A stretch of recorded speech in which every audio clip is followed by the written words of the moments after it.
Up, guys? Welcome back to the Convo Couch. I really today has been crazy, right? So Twitter began censoring everybody from retweeting, from posting anything. You could still like things, but you couldn't see your mentions. You couldn't see anything. I am at my wit's end when it comes to the stupidity of a lot of the left because they're only abating and pretty much aiding completely with the fascists on the right. And by the left, I mean the faux left, because these people think they're on the left. They'll put Black Lives Matter or all cops are bastards. They'll put, oh, I'm for the end of the oligarchy. But then they'll be like, oh, well, I don't agree with Trump, so it's okay to censor him. Or QAnon is bullshit, so let's just take it down. Yeah. See, the problem with pushing for censorship is the fact that once you put for censorship on people you disagree with, you end up screwing everybody on the ultra left, everybody that's like an actual leftist, and also everybody, labels aside, that wants to take on the establishment, that wants to really be the people who expose the corruption of the status quo, the Julian Assanges of the world, the journalists that are going and doing this work, fighting against the fake narrative of Russiagate, fighting against the fake narrative of the Syrian chemical attacks that were not real, completely proven fake, as was the Russiagate story, based on documents and actual declassification of these documents from these agencies that people claim to have upholded so strongly, claim to have believed in so strongly, the very same agencies that continuously lie to the American public day in and day out. So I'm at my wit's end when I don't just have to fight the fascism on the right, I also have to fight the fascism from the Democratic Party and everybody else, because it's really, I'm really at a point where I'm just beyond irritated with this, because people don't care about freedom of speech. People don't care about this foreign policy or the bombs we drop abroad because it doesn't affect you. You think you'll be fine. But what I witnessed today on Twitter was that Twitter it's a big tech company, right? It's a big social media platform. They're a private entity, sure. But private entities shouldn't control free speech. You shouldn't. They shouldn't. Neither should the government. The only people controlling free speech, whether you agree with that speech or not, should be the people. And if you are for censorship of people you don't like, eventually you're going to come across with somebody who wants to censor what you say, because you're not always going to agree with everybody or what they say. I may even think that QAnon is right-wing propaganda. That's all fine and dandy. But if they don't have an ability to say that, then I can't go after them and say, hey, they're lying. I can't expose them. It doesn't work. Censorship has never worked. And there's a difference between actually caring about security and all of that, because these people don't care about security. If they cared about security, they wouldn't be publishing our information, the citizens' private information, to these big tech companies, which is exactly what they do. According to Twitter's rules, they're working in tandem with the Democratic and Republican Party to make sure that nothing you say about elections is fake. What? So you can't say the fact that our election system is fucked and that it's completely fraudulent because then you're a conspiracy theorist? This is like CIA propaganda 101. They paint people who are speaking the truth as the CIA guys, as the people saying conspiracy theories, when that's not the case. So I'm at my wit's end when it comes to that shit, because I've been censored. I've been seeing more journalists be censored for saying the truth, because some people want to censor some idiots on the right. Like, this doesn't make any sense. And I was against it from the day even Alex Jones got suspended on YouTube. Because what did that do? That caused a bunch of other people to get suspended, to get taken down from YouTube, who were absolutely doing a service by speaking truth to power, by doing journalism, and by doing good analysis and commentating and giving actual facts and giving actual support for the things they were saying. But it didn't matter, because if they were challenging the established narrative, that's when they were attacked. Why do you think that the United States media doesn't talk about Julian Assange? Because they don't care about the truth. There's no veracity or commitment to it whatsoever. This isn't about that. This is about controlling the narrative and about maintaining the belief in a system that is crumbling before us. A system that is crumbling before us. It is completely dissipating before us. And this is about maintaining order from both parties, maintaining order to make sure that the things that are said do not contradict what they want you to believe. And the fourth estate is no longer obviously in existence. It is a propaganda machine, both in the West and in the United States, set and fueled to make you hate Russia, to make you hate China. Why? So we foment war with them, to make you think that everybody's a terrorist in the Middle East. Why? So we can go in there, sanction the hell out of them, drone them, and continue killing millions of people, just like we did. And the fact of the matter is, this is going to continue to happen until people realize it and they're like, well, maybe I should pay attention to freedom of speech. Maybe I should be talking about Julian Assange or Tulsi Gabbard's bills that nobody wants to support except a couple of Republicans, because I guess they're less of neocons than the neo-liberal fascist Democrats. And people can come at me and call me a Russian and say I don't care about people of color, even though I am one, and say that I am working for Trump and I'm working for Putin, and I'm just gonna laugh at you, because now that has become a badge of honor. It has become a badge of honor to be called an Assadist and a Putinist. You want to know why? Because we aren't, but you calling us that shows that we're doing something right, that we are challenging the status quo, that we are speaking the truth, and therefore we are a threat to the security state. We are a threat. And the people who are a threat, as the usual CIA playbook goes, are going to be maligned, are going to be discredited, are going to be completely smeared. That's what's been happening. That's why you can have the most progressive person in the Senate, like Bernie Sanders, but he won't attack the security state, because the moment you attack the security state, oh no, you're done. We saw what happened to JFK, Robert Kennedy, and literally every person from the Black Panther Party for the most part. I mean, we saw how they were treated or murdered. This is not a exaggeration. This is entirely the truth.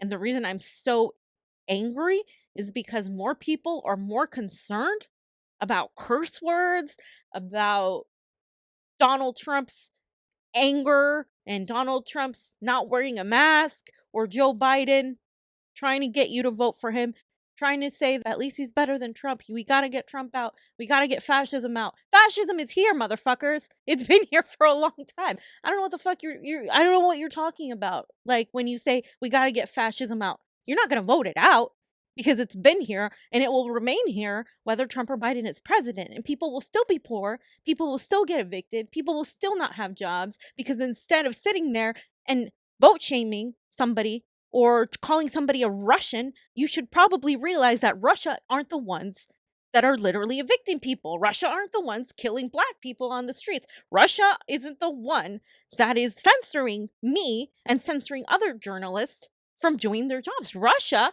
isn't not giving me healthcare in the middle of a pandemic. Russia isn't hijacking our elections as much as you would like to think. It's coming from the inside. Democrats cheat in the primaries. Republicans cheat in the general. Democrats will cheat in this election. They are already trying through the ballots. That is not a right-wing talking point. That is a fact. That is the truth. More than ever, now we are voting via vote by mail, and the ballot harvesting could be completely used as that, because it is not secure, because it's not even about the collection of the ballots. If we had a fair system where we could track all the ballots, it wouldn't matter. I wouldn't care about ballot harvesting, but we don't. We don't have a fair system. We don't know who owns our machines. They're private entities. They're completely not open source as they claim to be.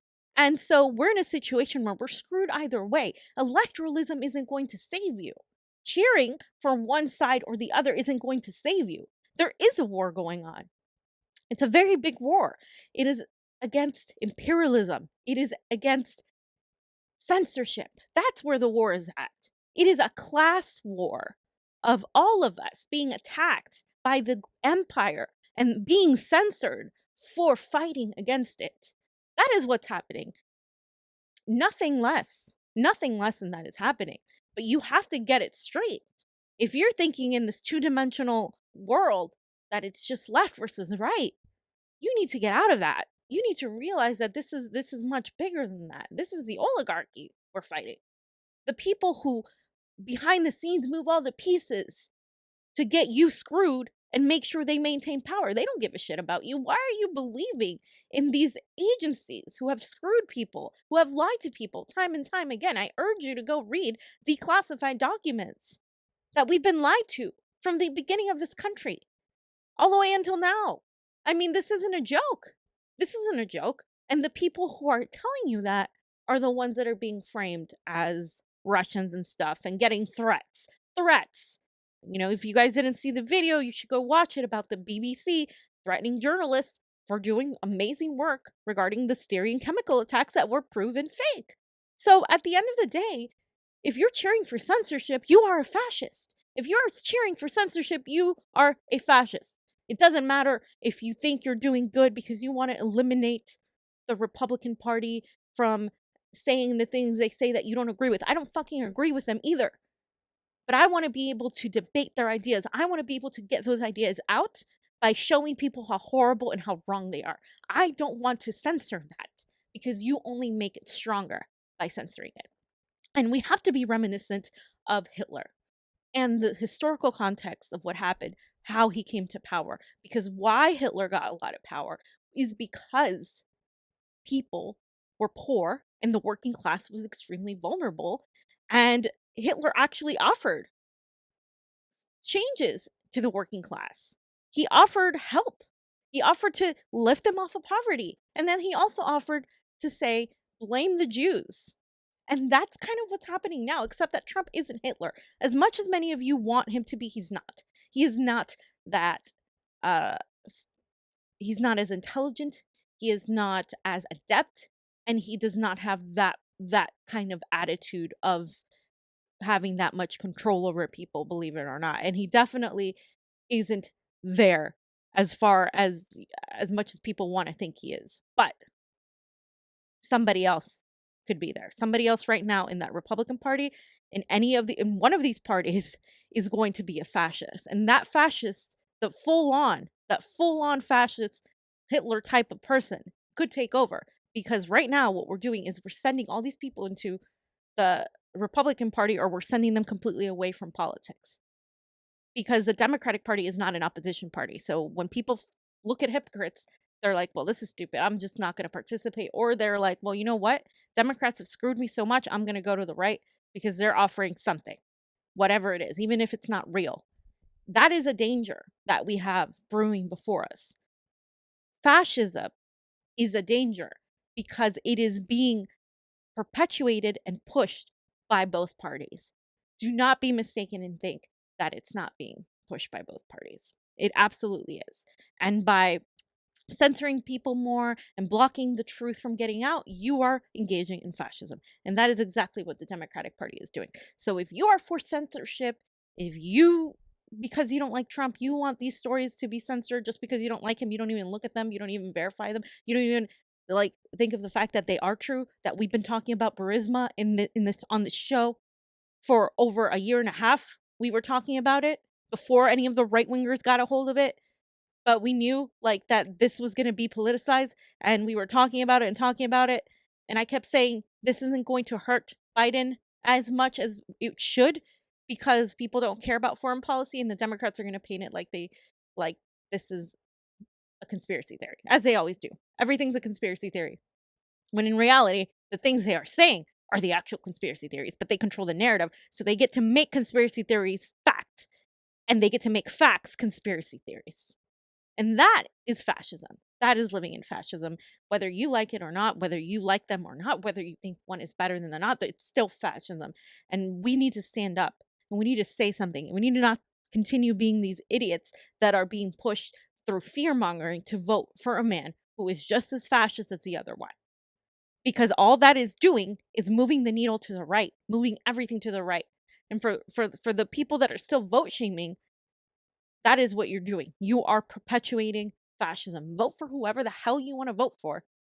But if you're going to tell people that they're being fascist for being against censorship or for wanting these stories to get out, then you're wrong, especially considering the fact that this story regarding Hunter Biden and Burisma is extremely real. And it's extremely it's serious, and Biden should be held accountable to it. And it is being politicized, of course, by the right because they're in an election year. But at the end of the day, it is a very truthful thing. And you can't deny that by simply saying that, oh, okay, we're just going to pretend that doesn't exist. The truth is the truth no matter where it comes from. Period. End of the story. And I'm sick and tired of people cheering for censorship and patting themselves on the back like they're some sort of leftist. Like, ooh, I'm a communist. Yeah, you're not a communist. You're a liberal. You're a liberal. You want fascism. You want censorship. You just want to live in a place where everybody agrees with you on this little bubble. And that's just not how things work. Because if you're not capable of receiving new information and then learning and saying, you know what, maybe I didn't know this, and now that I know this, now my perception and my belief in things will change, then you don't want the truth. You just want to feel good. And that's where we're at right now. So those of us fighting for against the empire and for freedom of speech and for human rights for everybody, not just people here in America, but all over the world, those of us, we're not going to use war to get to that. We're not going to use censorship to get there. We're gonna fight that because that is what got us here. The lies, the deceit, the censorship. That is what has indoctrinated and miseducated people to believing into these two binary ways of thinking. And that has to stop because that is the real fascism there. That is the danger to society. It's all part of one giant, corrupt, disgusting, nefarious rot. And that is our entire system. And it's falling apart as we speak.